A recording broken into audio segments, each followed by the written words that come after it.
آج کل ہے انفارمیشن ٹیکنالوجی اور موبائل فونز کا زمانہ.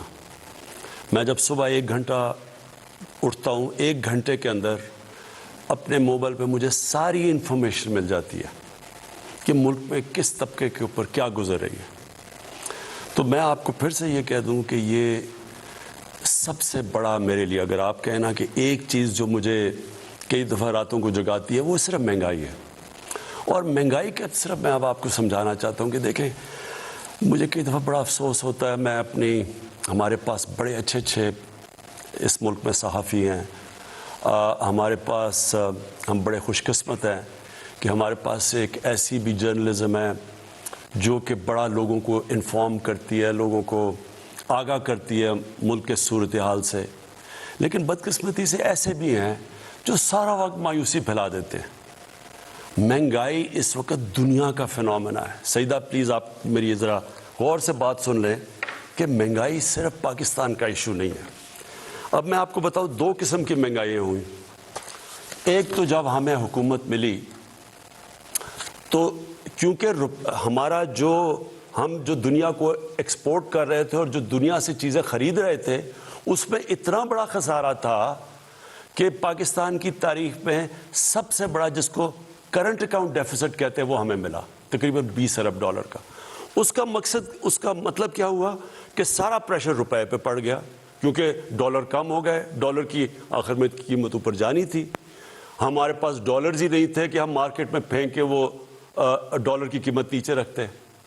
تو جب ہمارے اوپر سارا بوجھ پڑا تو روپیہ جب گرا، جب روپیہ گرتا ہے تو جو چیزیں ہم امپورٹ کرتے ہیں مہنگی ہو جاتی ہیں. تو پہلا تو لہر مہنگائی کی تباہی، جب روپیہ نیچے گیا اور اپنے لیول پہ پہنچا تو ایک تو اس کی مہنگائی آئی اس کی وجہ سے.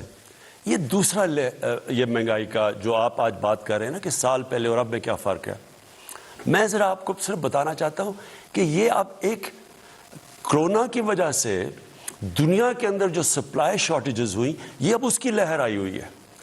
اور اس میں پاکستان اکیلا نہیں ہے ملوث اس مہنگائی میں.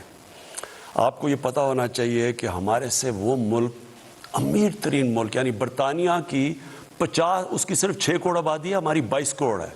ان کا جو سالانہ آمدنی ہے، جو GDP کہتے ہیں، وہ تقریباً 50 گنا ہے پاکستان سے زیادہ. اب ان کی امریکہ کی میں اس لیے مثال دیتا ہوں کہ ہم نے کووڈ کے دوران جو سب سے زیادہ پیسہ خرچ کیا عوام کی بھلائی کے لیے، مدد کرنے کے لیے، وہ $8 ارب تھا. امریکہ اب تک $6,000 ارب خرچ کر چکا ہے. تو پہلے ذرا دیکھ لیں کہ ہماری حالات کیا ہیں، ان کے کیا ہیں. اب میں صرف آپ کو یہ بتانا چاہتا ہوں کہ ان ملکوں کے اندر کیا گزر رہی ہے. پہلے یہ ورلڈ فوڈ پرائسز، یہ اس وقت دنیا میں 10 سال سب سے زیادہ مہنگائی ہے. امریکہ کے اندر یہ ہیڈ لائن ہے 40 سال میں سب سے زیادہ مہنگائی ہے. جاپان کی دسمبر ہول سیل انفلیشن، یہ رائٹرز کے مطابق، یہ ان کی 20 سال میں جاپان میں مہنگائی آئی ہے. پام آئل جو کہ گھی مہنگا ہو گیا ہے، یہ دنیا کے اندر ریکارڈ اوپر چلا گیا. بدقسمتی سے ہمیں امپورٹ کرنا پڑتا ہے. یہ جو ہمارا گھی ہے 75% امپورٹ ہوتا ہے. اس کا ریکارڈ قیمتیں دگنی سے بھی اوپر چلی گئی ہیں. پھر جناب جس طرح میں نے آپ کو شروع میں کہا کہ ان کا 50 گنا زیادہ ان کی دولت ہے ہمارے سے، ان کی جو GDP ہے ہمارے سے.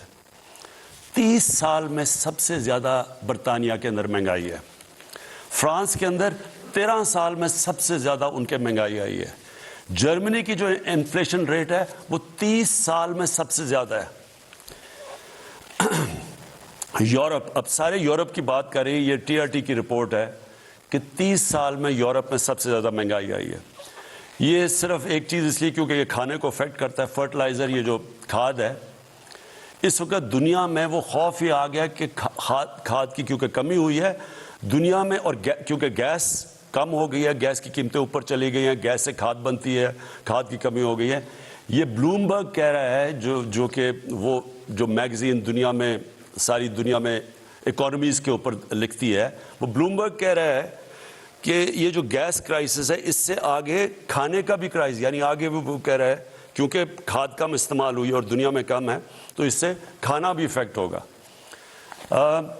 یہاں ایک اور آرٹیکل آیا, میں صرف جلدی آپ کو اس لیے بتا رہا ہوں کہ میں چاہتا ہوں کہ ہمارے بھی میڈیا بیلنس کرے, اعتدال کرے. یعنی کہ اگر وہ کہتے ہیں ہم مہنگائی ہے, تو یہ بھی لوگوں کو بتا دیں کہ یہ کیا پاکستان میں صرف مہنگائی ہے, یا اس وقت وہ ملک جو ہمارے سے امیر ترین ملک ہیں ان کے اوپر کیا گزر رہی ہے. یہاں کینیڈا کا ذرا سن لیں. کینیڈا کے 40% لوگ آگے سے ان کو فکر پڑی ہوئی ہے کہ وہ کھانے کے اوپر ان کے پاس وہ پیسہ نہیں ہوگا وہ کھانے کی خوراک لینے کا, کیونکہ مہنگائی کی وجہ سے. اب کینیڈا میں یہاں سے لوگ کروڑوں روپیہ خرچ کرتے ہیں کینیڈا کی سٹیزن شپ لینے میں, کیونکہ وہاں خوشحال ہیں. ادھر کے اندر مسئلہ آیا ہوا ہے. تو میں صرف یہ آپ کو یہ کہنا چاہتا ہوں کہ دیکھیں, پہلے تو ایک سمجھ جائیں کہ جو کرونا ہے, جو کرونا کی پینڈیمک ہے, یہ ایک صدی میں 100 سال میں اتنا بڑا کرائسس آیا ہے دنیا کا. یہ اس میں ساری دنیا متاثر ہوئی ہے, ساری دنیا میں غربت بڑھی ہے. امریکہ کے اندر جو جس طرح 6 ہزار ارب ڈالر خرچ کیا انہوں نے کرونا کے ایفیکٹس دور کرنے کے لیے, وہاں لائنیں لگی ہوئی ہیں لوگوں کی کھانے کی چیزیں لینے کے لیے. تو دیکھیں ہم اس کا حصہ ہیں. جو چیز ہم امپورٹ کرتے ہیں وہ افیکٹ ہو گیا. تیل کی قیمت دگنی ہو گئی ہے, بلکہ میں دیکھ رہا تھا کہ وہ شاید اور اوپر چلی جائے. تو اس کا امپیکٹ پڑتا ہے ساری سوسائٹی پہ. بجلی پہ پڑتا ہے, تیل مہنگا ہوتا ہے, ٹرانسپورٹ پہ پڑتا ہے, مہنگی ہے.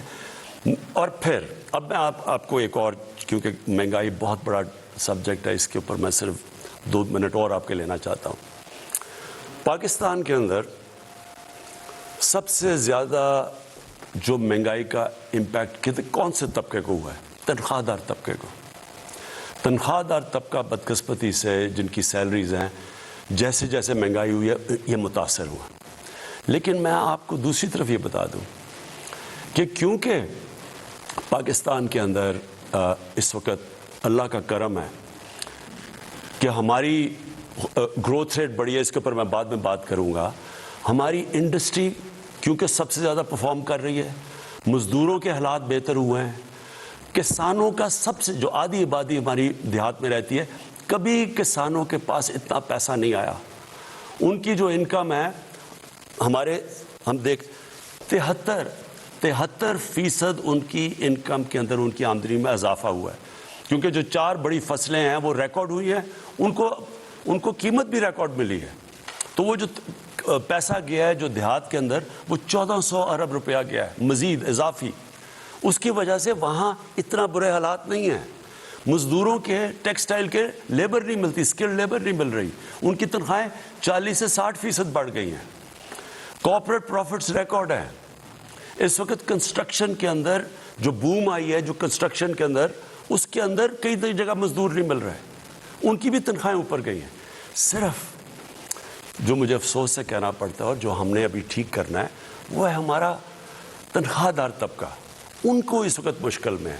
اور میں آپ کو یہ آخر میں یہ کہہ دوں کہ ہماری اب پوری کوشش ہے, جیسے جیسے ہماری اللہ کا شکر ہے ٹیکس کلیکشن بڑھتی جا رہی ہے, ہماری پوری کوشش ہے کہ ہم جیسے جیسے پیسے بڑھیں اپنے احساس راشن کے اندر بھی اضافہ کریں, اس طبقے کو جو تنخواہ دار ہے اس کی مدد کرنے کے لیے. اور انشاءاللہ جو ہماری لوور مڈل کلاس ہے, جو سرکاری نوکر بھی ہیں, ان کی بھی مدد کریں. اس کے لیے تھوڑا آپ کو صبر چاہیے ہوگا. لیکن میں پھر سے یہ کہتا ہوں کہ یہ صرف پاکستان کا مسئلہ نہیں ہے. اس وقت اگر دنیا میں اٹھا کے دیکھیں ہر جگہ یہ مسئلہ آیا ہوا ہے مہنگائی کا. وزیر اعظم صاحب, اس سے ملتا جلتا ایک سوال آیا کہ اگر کارپوریٹ سیکٹر میں اتنا زیادہ پروفٹ ہے تو وہ اپنے ملازمین کی تنخواہیں نہیں بڑھا رہے. جی یہ بالکل ٹھیک ہے. میں نے بھی ان کو اپیل کی ہوئی ہے کہ کارپوریٹ میں ریکارڈ پروفٹ آئے ہیں. میں دیکھ رہا تھا کارپوریٹ پروفٹ 980 ارب روپے کے ہوئے ہیں. اور میں پھر آج اپیل کر رہا ہوں, اور میں ان کو بلا کے بھی بڑے انڈسٹریز کو کہوں گا کہ آپ کو مدد کرنی چاہیے. آپ اپنے جو مزدور ہیں, جو آپ کے کام کر رہے ہیں, ان کے لیے ان کی تنخواہیں بڑھانی چاہیے, کیونکہ آپ کے ایسے تو نفع کبھی ہوئے ہی نہیں ہیں جو آپ کے پاس آ رہے ہیں. تو آپ کی ذمہ داری ہے کہ آپ ان کی بھی تنخواہیں بڑھائیں.